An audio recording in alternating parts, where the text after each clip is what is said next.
Mais um caso de racismo contra o jogador brasileiro Vini Júnior neste domingo, uma partida entre o time que ele joga, o Real Madrid, e o Valência, lá na Espanha, que o jogador, todo o estádio, né, mais uma vez, proferiu ofensas racistas contra o Vini Júnior, chamando-o de macaco. O Vini foi reagir e o final deu ruim para ele. Ele acabou sendo expulso do jogo e agredido, né, pelos jogadores. Levou um mata-leão. Se você me permite, Camila, eu quero começar o nosso papo lendo aqui um trecho do livro O Pacto da Branquitude, da professora Cida Bento, que tem tudo a ver com essa situação envolvendo o Vinícius Júnior hoje na Espanha. Tem um trecho do livro que ela diz o seguinte: é evidente que os brancos não promovem reuniões secretas às 5 da manhã para definir como vão manter seus privilégios e excluir os negros, mas é como se assim fosse. Aqui nós temos uma sintetização, né, do livro da professora Cida, e que se encaixa muito nessa situação que nós vimos acontecer hoje com o Vinícius Júnior pela enésima vez. Hoje nós tivemos algumas manifestações, principalmente por parte do técnico Carlo Ancelotti, do Real Madrid, e dos outros companheiros brancos europeus do Vinícius Júnior, o que não havia acontecido até então. Parece que a partir de hoje eles entenderam que o Vinícius Júnior está sendo vítima de uma perseguição racial muito grande na Espanha. Dois detalhes, Camila. Eu assisti ao vídeo e eu confesso que eu não consegui ver de novo. A gente estava até comentando aqui no backstage porque deu um nó na garganta. É algo muito covarde. Eu não quero falar aqui hoje de racismo do ponto de vista acadêmico, se você me permite, com todo respeito à academia, mas eu acho que nós estamos tratando desse assunto com excesso de academicismo. Há muito academicismo nesse debate racial, nesse combate racial, e as coisas não se resolvem muito por aí. Nós precisamos de leis que realmente funcionem e nós precisamos de um comportamento mais enfático, principalmente daqueles que se dizem aliados. Falando em aliados como Fábio Porchat, que a gente vai falar dele mais à frente, a gente não precisa. A gente precisa de antirracistas, de brancos antirracistas, de fato. Mas eu queria trazer aqui, Camila, algumas situações, como você bem disse, nós não vamos colocar o trecho desse vídeo em respeito ao Vinícius Júnior e a respeito a nós negros, a todos nós negros de um modo geral, porque isso é muito doloroso para nós. Mas, diante de toda essa cena que nós assistimos hoje, nós tivemos um posicionamento tanto da imprensa espanhola como do presidente da La Liga, que é o senhor, tem o nome dele aqui, Javier Tebas Medrano, criticando, pasmem, o Vinícius Júnior pelas ofensas raciais que ele sofreu. Não sei se você tem aí. Tenho sim, deixa eu pegar aqui. O Vinícius Júnior fez um post. Inacreditável, né? Pois é. Você tem o post do Vinícius primeiro ou do presidente da La Liga? Deixa eu só dei uma travadinha aqui, mas eu tenho os dois. Então nós temos aí a imprensa espanhola se posicionando contra o Vinícius Júnior. Tá aí. O Vinícius Júnior está dizendo aí no Twitter, né? Não foi a primeira vez, nem a segunda, nem a terceira. O racismo é o normal na La Liga. A competição acha normal, a federação também e os adversários incentivam. Lamento muito. O campeonato que já foi de Ronaldinho, Ronaldo, Cristiano e Messi, hoje é dos racistas. Uma declaração bem forte e necessária, diga-se de passagem, né? Uma nação linda que me acolheu e que amo, mas que aceitou exportar a imagem para o mundo de um país racista. Lamento pelos espanhóis que não concordam, mas hoje, no Brasil, a Espanha é conhecida como um país de racistas. E, infelizmente, por tudo que acontece a cada semana, não tenho como me defender. Eu concordo, mas eu sou forte e vou até o fim contra os racistas, mesmo que longe daqui. Uma declaração forte, uma postagem forte. O Vinícius Júnior até sugere que ele pode deixar o futebol espanhol. Eu estava acompanhando aqui as atualizações. O goleiro do Real Madrid, que é o Courtois, disse que apoia o Vinícius Júnior caso ele decida deixar a La Liga. Ele disse que tem todo o apoio porque o que ele presenciou hoje, ele frisou que foi a partir dos 20 minutos do primeiro tempo, ele nunca tinha visto. E na sequência nós temos uma resposta do presidente da La Liga a esse post do Vini Júnior.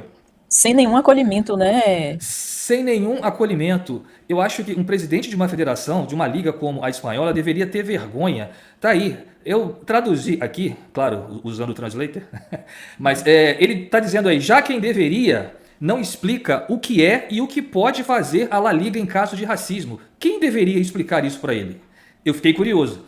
Tentamos explicar-lhe, mas você não apareceu em nenhuma das 2 datas combinadas que você mesmo solicitou. Antes de criticar e insultar a Liga, é necessário que você se informe adequadamente, Vini Júnior, ele ainda marca o Vini Júnior ali. Não deixe se manipular e certifique-se de entender completamente as competências de cada um e o trabalho que temos feito juntos. A pergunta é, Camila, que trabalho que a Liga tem feito junto com o Vinícius Júnior? Porque desde quando ele chegou na Espanha, principalmente quando ele começou a se destacar no time do Real Madrid, ele começou a sofrer esses insultos e essas injúrias raciais. Desde quando a Liga se posicionou em defesa do Vinícius Júnior? Eu não me lembro. Você lembra de alguma situação? Também não me lembro nenhuma vez. Até daquele último, né? Daquele último insulto que foi realmente enlouquecedor, né? Que foi que penduraram um boneco dele, né? Sim. Em um viaduto, não teve nada, não se falou nada, não teve nenhum comentário, não teve nenhuma reação, nada. E racismo é crime, não só aqui no Brasil, né? Não, exatamente isso. E seguindo aí não só esse post aí infeliz demais do presidente da La Liga, mas também na entrevista coletiva que o Carlo Ancelotti teve que abandonar, por sinal, ele foi questionado por 2 repórteres espanhóis, né? Um disse que os gritos que estavam sendo entoados pela torcida do Valência não era de mono, era de tonto, como se todos nós fôssemos tontos e não conseguíssemos entender o que a torcida estava ali gritando. Outra foi uma repórter que perguntou se o Carlo Ancelotti não queria falar de futebol ao invés de falar de racismo. E ele disse, não, hoje eu não quero falar sobre futebol, eu quero falar sobre o que aconteceu aqui. E um outro repórter insistiu, dizendo que as acusações que o técnico do Real Madrid fazia eram muito graves. Ele estava acusando 45, 46 mil pessoas de serem racistas. Será que nós... Rapidinho, é que a gente está com o pronunciamento aqui do presidente Lula.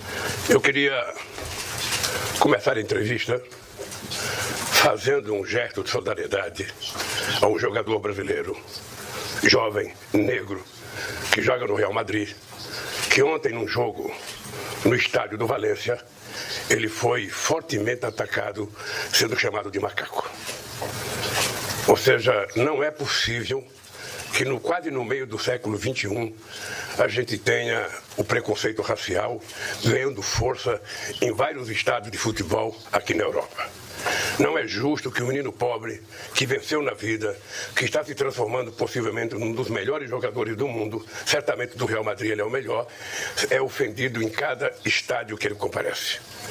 Eu penso que é importante que a FIFA, que a Liga Espanhola, que a Liga de outros países tome sérias providências, porque nós não podemos permitir que o fascismo tome conta e o racismo dentro do estádio de futebol. Então, vamos seguir aqui, né, Tom? A gente estava falando aí, a gente falou do Ancelotti, né? A gente estava falando do Ancelotti, da entrevista, né, que estava acontecendo, que os repórteres perguntando com relação ao jogo, como se nada tivesse acontecido, né? Como se esse fato do Vini ter sido chamado de macaco pelo estádio inteiro não tivesse acontecido. Estava todo mundo passando pano para isso, né?